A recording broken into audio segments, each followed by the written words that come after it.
Hello, welcome to my YouTube channel. आज के इस वीडियो में हम बात करेंगे कि जेडीके एंड जेआरई क्या होता है। लास्ट वीडियो में मैंने आपको कहा था कि अगर आपको अपने सिस्टम पे जावा रन करना है तो उसके लिए आपको जेडीके इंस्टॉल करना पड़ेगा। आप कोई भी जेडीके अपने चॉइस के हिसाब से आप पिक कर सकती हो, क्योंकि जावा जो है आपको बैकवर्ड कॉम्पेटिबिलिटी प्रोवाइड कराता है। तो अगर आप जावा 17 इंस्टॉल किए हो तो उस पर आपका जावा 11, जावा 8, जावा 9 सारा कोड चलेगा। ठीक है, तो अब जैसे आपने जेडीके इंस्टॉल किया होगा तो यहाँ पे आपको सी ड्राइव के अंदर प्रोग्राम फाइल्स में जाना होगा एंड यहाँ पे आपका एक जावा का फोल्डर बनेगा और इसके अंदर जैसे मैंने जावा 11 इंस्टॉल कर रखा है तो आपको कुछ इस तरह से फोल्डर दिखेगा। सिमिलरली आपने अगर जेडीके 11 या फिर 17 या जो भी इंस्टॉल किया होगा तो आपको वो चीज़ें दिख जाएंगी यहाँ पे। अब इसके बाद अब आप यहाँ पे दो फोल्डर देख सकते हो, मेरे पास जेडीके और जेआरई का एक और है जो कि 1.8 का है। तो इस पे अभी आते हैं कि ये दो फोल्डर एडिशनली क्यों बने हुए हैं। इससे पहले हम बात करते हैं कि जेडीके क्या होता है आपका जो आपने इंस्टॉल किया है जावा चलाने के लिए, एंड जेआरई क्या होता है आपका। ठीक है, तो अब यहाँ पे मैंने एक छोटी सी स्लाइड बना रखी है बेटर अंडरस्टैंडिंग के लिए। तो जेडीके जो होता है आपका उसका फुल फॉर्म होता है जावा डेवलपमेंट किट। जेडीके या जावा डेवलपमेंट किट को आपके डेवलपर्स यूज करते हैं जावा एप्लीकेशन को डेवलप करने के लिए। अच्छा, यहाँ पे समझने वाली एक चीज ये है कि आप जब अपने जावा का कोड लिखते हो किसी भी फाइल के अंदर तो आप उसको .java एक्सटेंशन से सेव करते हो। ठीक है, और किसी भी प्रोग्राम को हमें चलाने के लिए उसे पहले हमें कंपाइल करना पड़ेगा।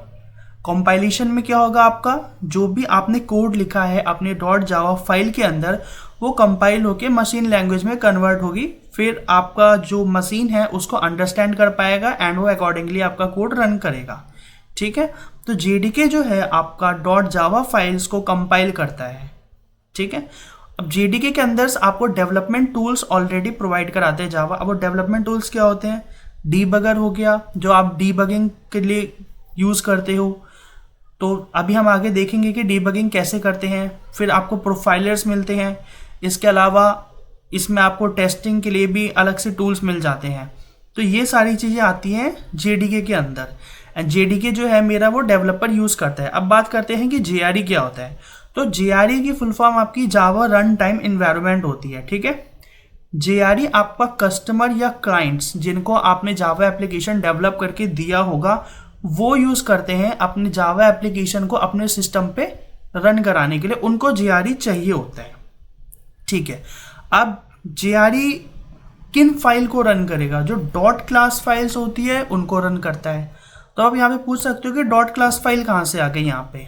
तो जब आप अपने .java फाइल जिसके अंदर आपने जावा का कोड लिखा होगा जब आप उसको कंपाइल करोगे तो आपका कंपाइलर एक डॉट क्लास फाइल बनाता है। ठीक है, उस डॉट क्लास फाइल को आपका जेआरई यूज करता है एग्जीक्यूट करने के लिए प्रोग्राम को। तो जो डॉट क्लास फाइल्स होती हैं ये आपकी मशीन लैंग्वेज होती हैं, मतलब ये फाइल्स जो होती हैं आपकी मशीन लैंग्वेज कोड को कंटेन्स करती हैं जो कि जेआरई फिर यूज करता है जावा प्रोग्राम एग्जीक्यूट करने के लिए। अब यहाँ पे क्वेश्चन आता है फिर जेवीएम क्या है, जो मैंने यहाँ पे ऑलरेडी मेंशन कर रखा है। तो जेआरई के अंदर आपका जेवीएम आता है, मतलब जेआरई के अंदर आपका जेवीएम प्रेजेंट होता है। जेवीएम की फुल फॉर्म होती है आपकी जावा वर्चुअल मशीन। ठीक है, अब जेआरई जो है आपका उसके अंदर आपका जेवीएम होता है एंड ये जेवीएम ही रिस्पॉन्सिबल होता है आपकी डॉट क्लास फाइल्स या आप कह सकते हो बाइट कोड फाइल भी कहते हैं डॉट क्लास फाइल्स को, इनको एग्जीक्यूट करने के लिए, और आपका सॉफ्टवेयर या जावा प्रोग्राम जो है देन वो रन करता है। ठीक है, तो अब यहाँ पे पहले बात करते हैं कि अब ये बाइट कोड या डॉट क्लास फाइल इसका यूज क्या है। हमें पता है कि जावा जो है वो प्लेटफॉर्म इंडिपेंडेंट लैंग्वेज है, मतलब आपने सपोज करो विंडो पे आपने अपना जावा का प्रोग्राम लिखा, अब आप उस प्रोग्राम को अपने मैक सिस्टम पे भी चला सकते हो, अपने लिनक्स सिस्टम पे भी चला सकते हो जो कि आपने विंडो में बनाया था। तो ये फंक्शनैलिटी आप कैसे अचीव कर रहे हो, तो ये एक्चुअली में वर्क कुछ इस तरह से करता है कि जब आप अपने जावा का कोड डेवलप करके उसको कंपाइल करते हो तो कंपाइल के दौरान आपको एक डॉट क्लास फाइल मिलती है। ठीक है, इस डॉट क्लास फाइल को ही आप जावा बाइट कोड भी कहते हो, और ये जो बाइट कोड होता है ये वो लैंग्वेज, इसको आप मशीन लैंग्वेज भी कह सकते हो। ये नियर टू मशीन लैंग्वेज होता है, मतलब हाई लेवल लैंग्वेज जो मेरी जावा है उससे बिलो होगा, एंड मशीन लेवल लैंग्वेज से जस्ट एक हल्का सा ऊपर लैंग्वेज होगा। फिर इस बाइट कोड को आप लोगे और आपको जिस भी सिस्टम पे अपने जावा को रन करना है, आप उस सिस्टम के लिए जीआरई इंस्टॉल करोगे। सपोज मुझे अपने जावा के सॉफ्टवेयर को मैक पे रन करना है, तो मैं मैक के लिए जीआरई इंस्टॉल कर लूंगा। मुझे लिनक्स के लिए करना है तो मैं लिनक्स के लिए जीआरई इंस्टॉल कर लूंगा, जो कि मेरे पास अलग अलग आते हैं वर्जन्स। फिर जब मैं जीआरई इंस्टॉल कर लूंगा तो वो इस डॉट क्लास फाइल को पिक करेगा, और इस डॉट क्लास फाइल को फिर वो उस ऑपरेटिंग सिस्टम के लैंग्वेज में कन्वर्ट कर देगा, एंड देन आपका प्रोग्राम रन हो जाएगा।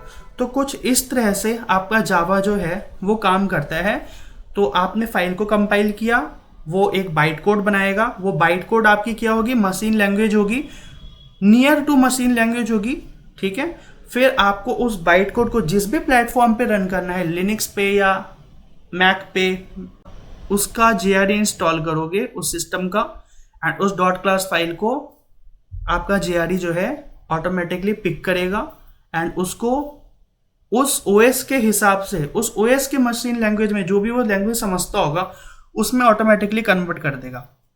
तो कुछ इस तरह से हमारा ये प्रोसेस काम करता है, एंड इसलिए जावा को हम प्लेटफॉर्म इंडिपेंडेंट लैंग्वेज भी कहते हैं, क्योंकि जो जावा बाइट कोड है आपकी, ये किसी भी लैंग्वेज पे, ये किसी भी आपके ऑपरेटिंग सिस्टम पे रन कर जाएगा, क्योंकि ये बाइट कोड फॉलो करता है।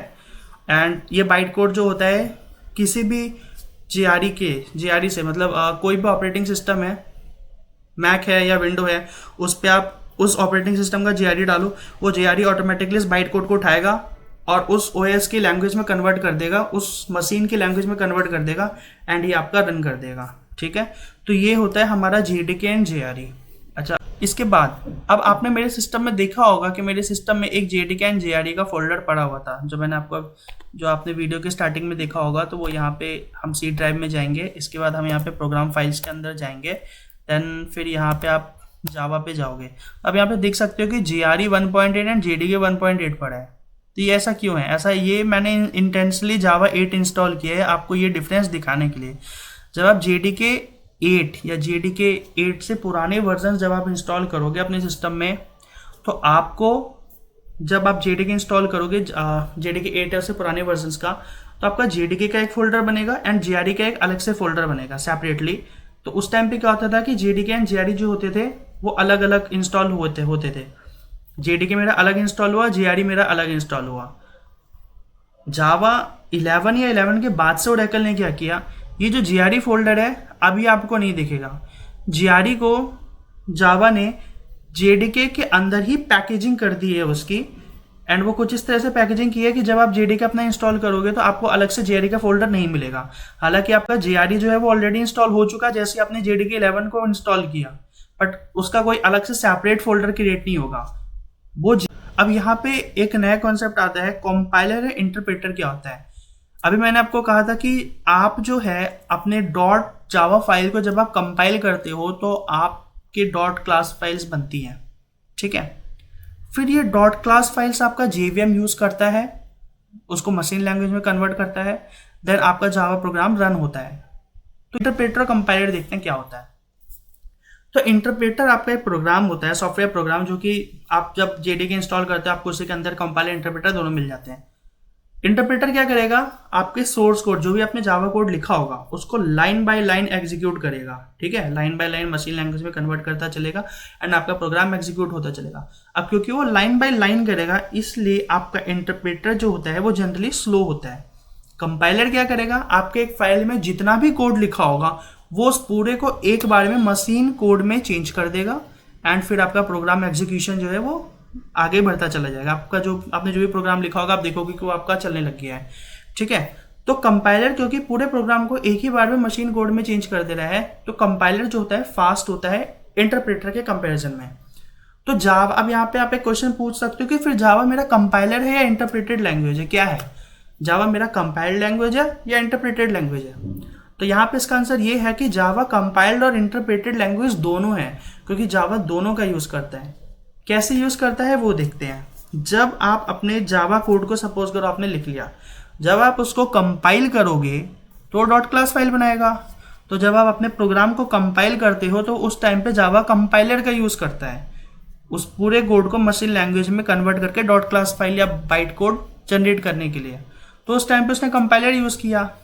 अब जब आप उस बाइट कोड, जैसे आप डॉट क्लास फाइल भी कहते हो, जब आप उसको एग्जीक्यूट कराओगे जीआरई के हेल्प से, ठीक है, तो जीआरई उस टाइम पे उस डॉट क्लास फाइल को एग्जीक्यूट करने के लिए इंटरप्रेटर का यूज़ करता है। तो वो इंटरप्रेटर का यूज़ करके आपके डॉट क्लास फाइल को मशीन लैंग्वेज में कन्वर्ट करेगा एंड देन फिर आपका प्रोग्राम एग्जीक्यूशन होगा, ठीक है। तो इसलिए अब जावा कंपाइल टाइम पे कंपाइलर यूज़ कर रहा है एंड डॉट क्लास फाइल को रन करने के लिए जीआरई जो है, जो कि मेरे को जावा के अंदर ही मिलता है, वो इंटरप्रेटर का यूज़ कर रहा है।